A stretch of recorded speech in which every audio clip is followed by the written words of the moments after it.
Have you ever wondered how important sexuality really is?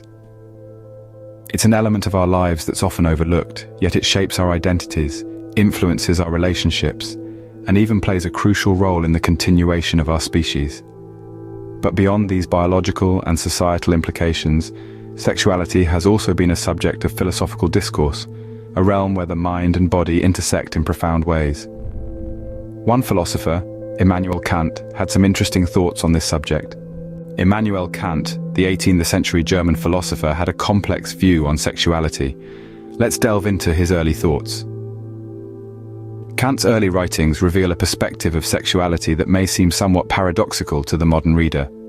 He saw it as a potential obstacle to morality, a view that was largely influenced by his strict pietist upbringing. For Kant, the moral issue with sexuality lay in the risk of objectifying another person, reducing them to a mere means for sexual gratification. Yet while he viewed sexuality with a wary eye, he was not dismissive of it. He emphasized the importance of mutual respect and consent in sexual relationships, an idea quite progressive for his time. According to Kant, a sexual act is morally acceptable as long as it involves the free consent of both parties and respects the humanity of the other person. Furthermore, Kant held a deep belief in the sanctity of marriage. He considered it a union where sexual desires could be fulfilled without compromising the dignity and autonomy of the individuals involved.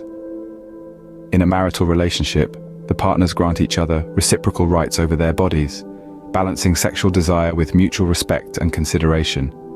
These early thoughts set the stage for Kant's later, more developed views on sexuality. In the next section, we'll explore how these ideas evolved and influenced his mature philosophy. So stay tuned to unravel the intriguing mind of Immanuel Kant. As Kant's philosophy matured, so did his thoughts on sexuality. In his later years, Kant held some staunch views on sexuality. He believed that sex outside of marriage dehumanizes people, reducing them to mere objects of pleasure. According to Kant, when we engage in sexual activity without the foundation of marriage, we are treating ourselves and others not as individuals with inherent dignity, but as means to an end, that end being sexual gratification. This perspective might seem austere, but it's rooted in Kant's broader moral philosophy. He believed in the categorical imperative, the idea that we should act only in ways that we would want to become universal law. Thus, using others for our own pleasure without considering their humanity would violate this principle. Kant also saw a dangerous role for sexual desire in leading to immoral actions. He viewed it as a powerful force that could easily lead us astray from our moral duties. This is why he stressed the importance of sexual fidelity.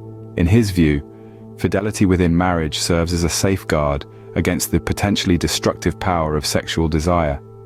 It's important to remember that Kant's thoughts on sexuality, like his philosophy as a whole, are complex and nuanced. They reflect a deep concern for morality and human dignity.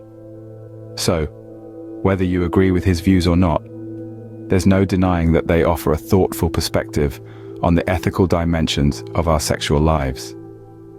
Kant's views on sexuality, like his philosophy, are complex and nuanced, reflecting a deep concern for morality and human dignity. So, what can we take away from Kant's thoughts on sexuality? Immanuel Kant, the 18th century German philosopher, had quite a complex perspective on sexuality. He viewed it through a moral lens, arguing that sexual desire, when not governed by reason and mutual respect, can lead to objectification and loss of dignity. Kant's philosophy emphasized the importance of consent in sexual relationships. He believed that sex, outside the framework of marriage, often reduces individuals to mere means for satisfying desires, ignoring their innate worth as rational beings. By this, he didn't mean to vilify sex, but to highlight the potential risks of dehumanization. He also held marriage in high regard. For Kant, marriage was not just a social contract, but a moral institution that safeguards dignity and promotes mutual respect. He saw it as a setting where sexuality could be expressed without objectifying the other. In a nutshell, Kant's views were centered around the idea of treating individuals as ends in themselves, not merely as tools for pleasure. While these views may seem somewhat conservative in today's context, they underline the moral dimensions of sexuality, which are often overlooked in discussions about sexual ethics. Kant's philosophy invites us to consider respect, consent, and dignity as crucial elements of sexuality. While Kant's views on sexuality may seem outdated to some, they continue to provoke thought and discussion, reminding us of the philosophical dimensions of even the most intimate aspects of human life.